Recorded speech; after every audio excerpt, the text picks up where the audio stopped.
Hello everyone, welcome to my channel.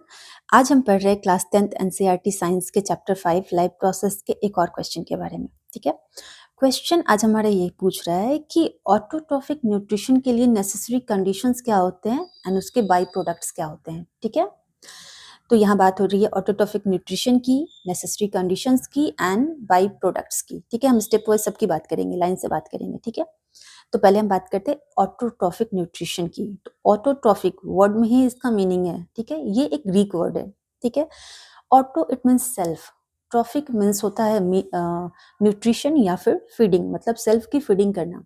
आप स्वयं कोई ऑर्गेनिज्म जो खुद अपना भोजन तैयार कर ले रहा है तो उसको हम बोलते हैं सेल्फ न्यूट्रिशन, सेल्फ फीडिंग। ठीक है, ये कौन करता है? ये करते हैं कुछ ये प्लांट, ग्रीन प्लांट्स करते हैं, एल्गी करता है, कुछ बैक्टीरिया करते हैं। ठीक है, और ये प्रोसेस कैसे होता है? ये फोटोसिंथेसिस के प्रोसेस से होता है। ठीक है, तो इसके लिए जो नेसेसरी कंडीशंस होते हैं, इसके 4 नेसेसरी कंडीशंस होते हैं। 4 तो चाहिए ही चाहिए। ठीक है, तो पहला जो इसका नेसेसरी कंडीशन होता है वो होता है सनलाइट का।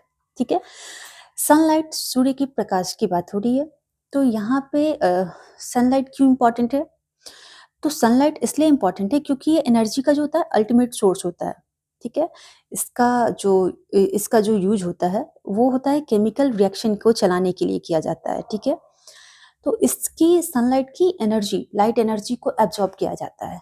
प्लांट अब एब्जॉर्ब कहाँ किया जाता है? तो एब्जॉर्ब करती हैं प्लांट की ग्रीन लिप्स। जो ग्रीन लिप्स होती हैं उसमें होता है क्लोरोफिल।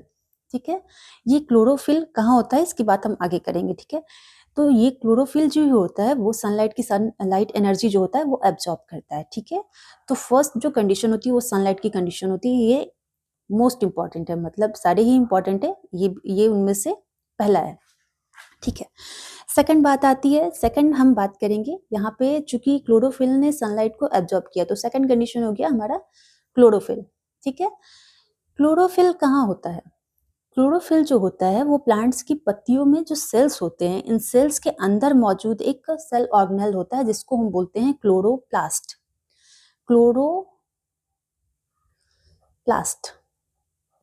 ठीक है, जो क्लोरोप्लास्ट होता है इसके अंदर ही क्लोरोफिल होता है, जो कि एक पिगमेंट होता है, और इसके कारण ही जो होती है ग्रीन कलर इन्हें मिलता है। ठीक है, तो इनकी रिस्पॉन्सिबिलिटी ये होती है कि सनलाइट से जो लाइट एनर्जी आती है ना वो क्लोरोफिल को ही एब्जॉर्ब करना होता है। ठीक है, चलो सेकंड जो होता है कंडीशन होता है वो क्लोरोफिल का होता है। अब आते हैं आगे, थर्ड जो कंडीशन आता है वो होता है CO2 का, कार्बन डाइऑक्साइड की बात।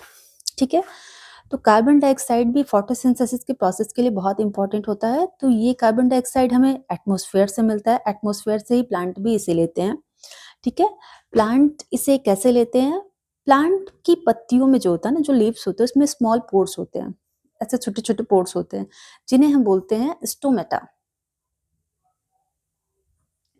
स्टोमेटा।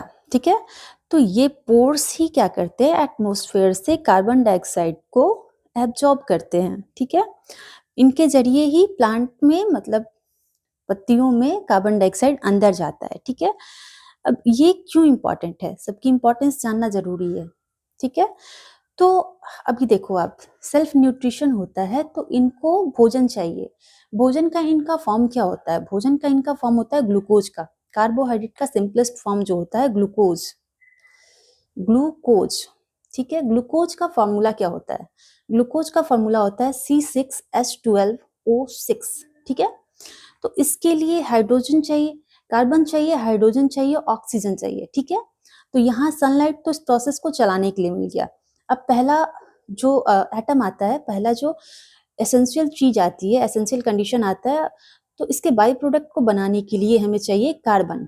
तो कार्बन एटम कहाँ से मिलता है? कार्बन एटम जो मिलता है वो एटमॉस्फेयर के द्वारा मिलता है, कार्बन डाइऑक्साइड के द्वारा मिलता है, जो स्टोमाटा से होते हुए लिप्स में जाता है। ठीक है, अब देखो आप, ये लिप्स में गया कार्बन डाइऑक्साइड, तो इसलिए ये नेसेसरी है। अब फोर्थ कंडीशन की बात करते हैं। फोर्थ सबसे इंपॉर्टेंट कंडीशन क्या है? सबसे इंपॉर्टेंट क्या, सारे ही इंपॉर्टेंट है। तो फोर्थ जो नेसेसरी कंडीशन होता है वो होता है वाटर, H2O। ठीक है, H2O जो होता है ये जड़ों के माध्यम से, मिट्टी से ये लिया जाता है। ठीक है, ये जड़ों के माध्यम से ये लिप्स में चला गया। ठीक है, ये क्यों इंपॉर्टेंट है? अभी हमें H2O क्यों चाहिए इसके भोजन बनाने के लिए? तो मैंने क्या बताया कि ग्लूकोज़ का फ़ॉर्मूला होता है C6H12O6। सी मिल गया आपको कार्बन डाइऑक्साइड से, ऑक्सीजन भी चलो इस ये टूटेगा तो यहाँ से भी ऑक्सीजन मिलेगा, बट हाइड्रोजन कहाँ से लाओगे आप? तो हाइड्रोजन मिलता है इन्हें इस H2O से। यहाँ से हाइड्रोजन मिलता है और उसके बाद इन्हें कुछ इलेक्ट्रॉन्स भी मिलते हैं, ठीक है? तो ये सारे प्रोसेस ये जड़ों के माध्यम से ये लिप्स को मिलता है। तो यहाँ से सनलाइट मिला, फिर फिर बारी आई क्लोरोफिल की, जिसने सनलाइट को लिया। उसके बाद प्रोसेस को शुरू करने के लिए कार्बन डाइऑक्साइड चाहिए, फिर उसके बाद H2O चाहिए, वाटर चाहिए, ठीक है? तो चलते हैं केमिकल रिएक्शन के लिए, ठीक है? अब केमिकल रिएक्शन कैसे बनता है? तो केमिकल रिएक्शन के लिए हमारे पास है क्या? अब मान लो ये आगे आपको शायद दिख रहा है या नहीं दिख रहा है, मैं आगे इसको बता देती हूँ। चलो, 6CO2 ये इसका केमिकल रिएक्शन होता है। 6CO2 प्लस 6H2O, ये सनलाइट के प्रेजेंस में, सनलाइट के प्रेजेंस में ये रिएक्शन करते हैं। तो इनका प्राइमरी जो प्रोडक्ट होता है वो होता है C6H12O6। तो इसको ये यूज करते हैं और इसके बाद क्या निकलता है, 6O2 रिलीज होता है एटमॉस्फेयर में, ठीक है? तो ये अपने ये जो C6H12O6 है, इसको ये है ग्लूकोज, ठीक है? इसको यू यूज करते हैं एज फूड, एज फूड। और ये यूज करते हैं हम रिलीज्ड, ये रिलीज होता है, ये रिलीज्ड होता है जिसको हम लोग रिलीज्ड इन द एयर, क्योंकि इसको हम उसके बाद हम यूज करते हैं, ठीक है? सारे लोग हम लोग यूज करते हैं, ठीक है? तो ये एक केमिकल रिएक्शन हो गया आपका। तो आपको ये चीज़ समझ में आई होगी। शुरू से मैं एक बार रिपीट कर देती हूँ आपको कि ऑटोट्रॉफिक न्यूट्रिशन क्या होता है। Autotrophic nutrition it means self feeding. Self feed करके ये लोग ग्लूकोज बनाते हैं, जो कि इसका ये केमिकल फॉर्मूला जो है ये आपको नेसेसरी कंडीशन को याद रखने के लिए सबसे काम आएगा, ठीक है?